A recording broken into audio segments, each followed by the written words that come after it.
So when you look at the 2021 recruiting class, Okay. I think it's an underrated class in some areas because there's players that I think were not respected enough from a recruiting standpoint. And Ryan Barnes to me is at the very top of that list. When you think of what you want in the cornerback position or how you evaluate cornerbacks, there's as a high school player, there's the first thing that people look at. People are obsessed with recruiting rankings. What was his ranking?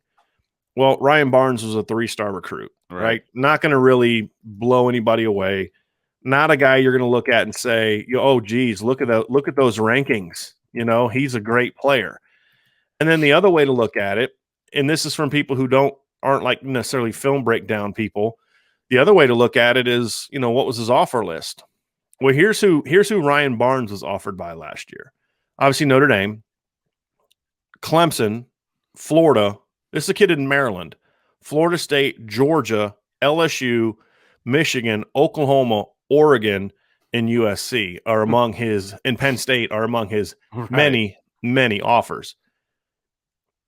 So you got to ask yourself, why the disconnect? What's the disconnect here? Well, one kid didn't go to a lot of camps, didn't do a lot of those tournaments and things like that, and that's going to impact his ranking. Yeah.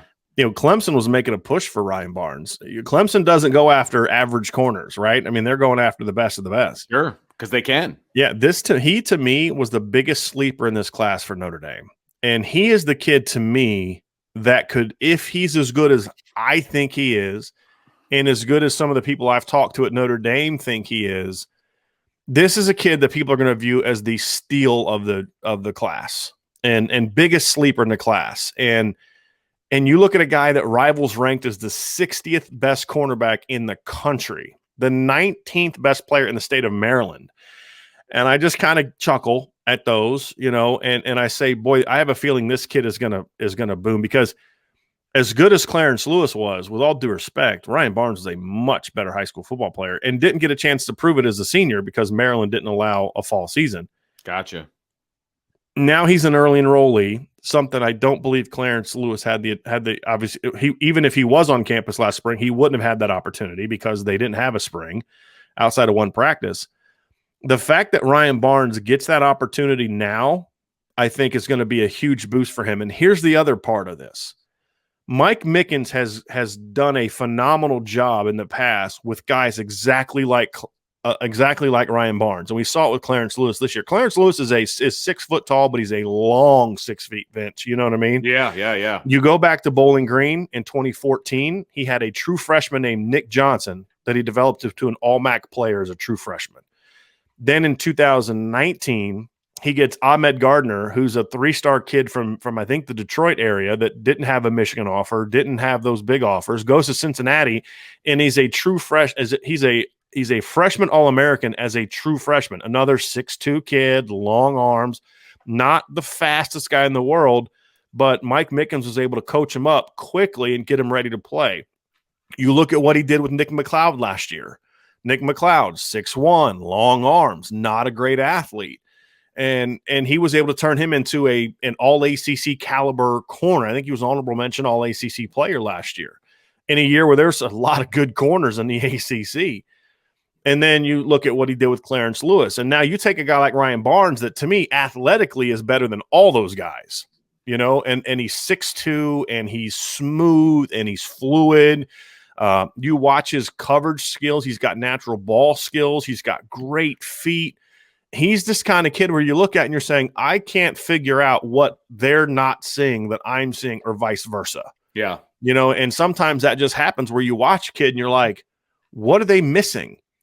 And sometimes, you get it wrong and those people were right. And sometimes you're like, yeah, I'm feel confident on this one. I'm as confident as I could be that Ryan Barnes is going to far outplay his recruiting rankings. And the fact that there's a need at the position right now, the fact that he's an early enrollee, the fact that it's a new secondary or a new defensive coach, and Mike Mickens hasn't exactly been at Notre Dame long enough to have like this 3-year bond with this one kid he wants to, play because he loves the kid and all that.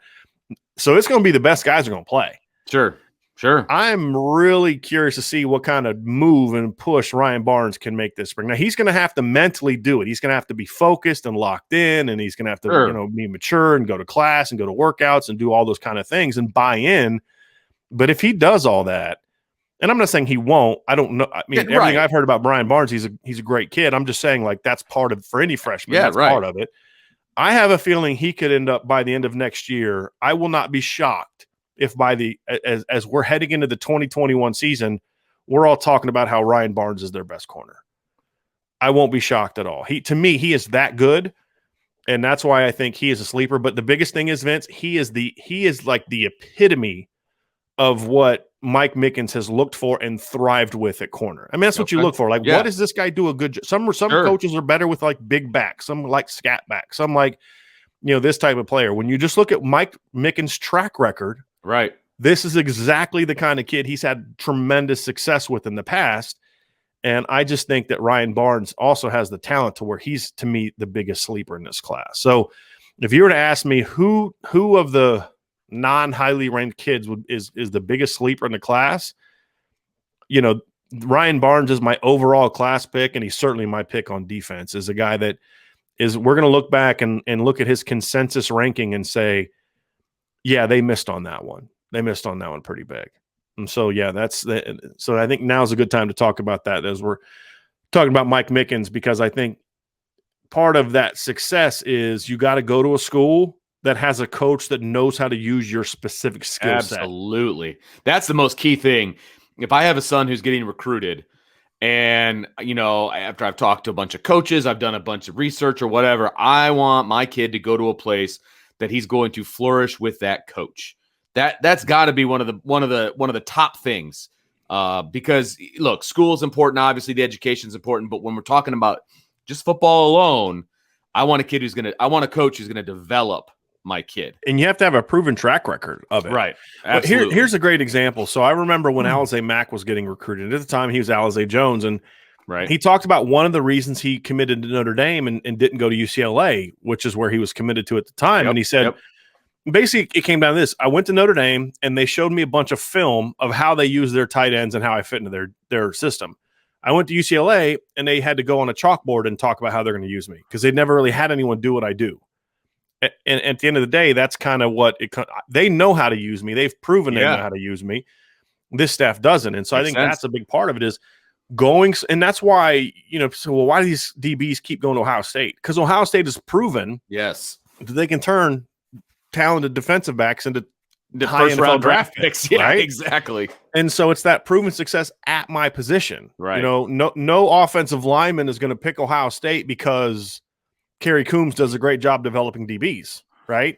It's because, this coach can do that. Notre Dame gets great offensive linemen year after year, not because Mike Elson's a good defensive line coach or because they produce, receivers. It's because of what they produce at that position. Sure, absolutely. And so you develop that kind of track record of, hey, this school really knows how to use this type of player well. And I think that's what Mike Mickens has done, and that's going to impact Ryan Barnes. And it's why I think, when Mike Mickens first got hired, that's why he was one of the first guys that they targeted. And they said, we got to get that guy. And I think the extra part of it for Notre Dame fans is this is a kid who kind of grew up as a Notre Dame fan too. I mean, his dad was a Notre Dame fan. He sent me a picture early in his recruitment of him on campus several years ago when he was visiting with his dad and his brother, just because, they just wanted to be on campus because his dad's kind of Notre Dame fan. So I think that adds to the storyline, but that has nothing to do with why I think he's going to be a heck of a player. It just makes for a cooler story, Right, absolutely. You mean he's not going to be a better player because he came to Notre Dame one day? He's got that shamrock, he's got that extra leprchaun. I should be an NFL player. Yeah. So, but he's a guy that, to me, Vince, at the end of the day, I have a feeling is going to be one of the biggest steals of this entire in the country, one of the biggest sleepers in the entire country, and certainly the best sleeper in the class for Notre Dame.